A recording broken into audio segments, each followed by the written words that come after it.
Welcome to Cotality's Housing Market Update for March 2026, brought to you by First National Real Estate.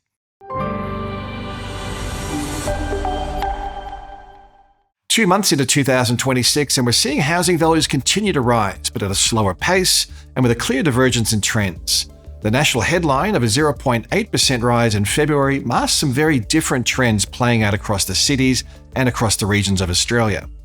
The larger capital cities have slowed quite sharply, while the mid-sized capitals continue to record strong rates of value growth. Home values in Sydney and Melbourne have largely flatlined since December, while the mid-sized capitals are continuing to record solid monthly growth of more than 1%. Perth remains the standout performer. In February alone, housing values in Perth rose by 2.3%, which equates to more than $22,000 being added to the median dwelling value in just 1 month. Brisbane, Adelaide, and Hobart also recorded monthly gains of more than 1%, continuing a strong growth trend across these markets. In contrast, Sydney and Melbourne have been less resilient following the February rate hike and a noticeable softening in buyer sentiment. Home values were flat over the month, and on a rolling quarterly basis, Sydney housing values are now down 0.1% and Melbourne's down 0.4%. While these cities had traditionally led the housing cycles, history shows there are periods where they move countercyclically, and that appears to be the case right now. One of the most important factors supporting growth in the mid-sized capitals continues to be extremely low housing supply. Over the 4 weeks to March 1st, Perth listings were 47% below their 5-year average. Brisbane listings were down 30%, and Adelaide listings were 22% lower. That lack of available stock is creating some urgency amongst buyers. Interestingly, advertised stock levels remain low in Sydney and Melbourne, but we're now starting to see a clear lift in the flow of new listings. Freshly advertised listings through February were up on levels a year ago and more than 8% above average in Sydney and Melbourne. This suggests that vendors are becoming more motivated, possibly trying to sell ahead of a further softening in market conditions as clearance rates ease and demand slows. If the typical seasonal pattern holds, we're expecting to see the flow of new listings to continue lifting as we head towards Easter. When we drill deeper into the data, another clear theme emerges. Affordability is driving performance. In Sydney, for example, the lower quartile of house values rose by 2.5% over the past 3 months, while upper quartile house values fell by 2%. This pattern is evident to varying degrees across most of the capital cities. There's simply much stronger competition for lower-priced properties, where first home buyers, investors, and upgraders are all competing at the same space. At higher price points, tighter serviceability constraints are limiting demand.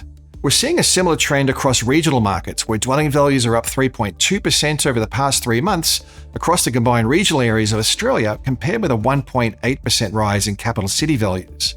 Lower price points and rising internal migration continues to support demand, with growth holding firm so far. Adelaide housing values were 1.3% higher in February, steady with the rate of growth in January, but easing slightly from the 1.7% gain recorded in December last year. Very low advertised stock levels continue to play a key role in the upwards pressure on values, with listings tracking 5.5% lower than a year ago to be 23% below the 5-year average for this time of the year. Home values are rising at the fastest pace across the more affordable end of the market, with lower quartile values up 4.7% over the past 3 months, while upper quartile values were 3.8% higher.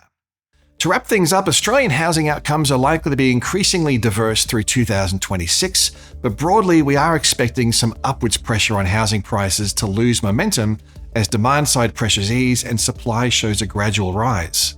On one hand, we're seeing clear headwinds emerge. Affordability remains one of the biggest constraints on demand, especially after the February rate hike, further eroding borrowing power.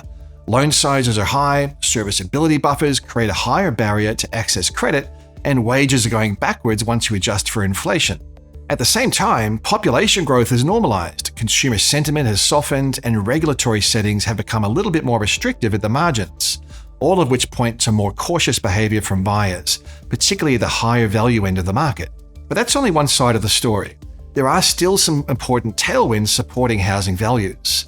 Supply remains persistently tight across most markets, and while we're starting to see early signs that construction activity and new listings are lifting in some markets, advertised stock levels are still below historical averages. The labour market also remains a key stabiliser. Employment levels are high, the jobs market is tight, and that's helping to underpin income security and mortgage serviceability, which in turn reduces any risk of widespread forced selling.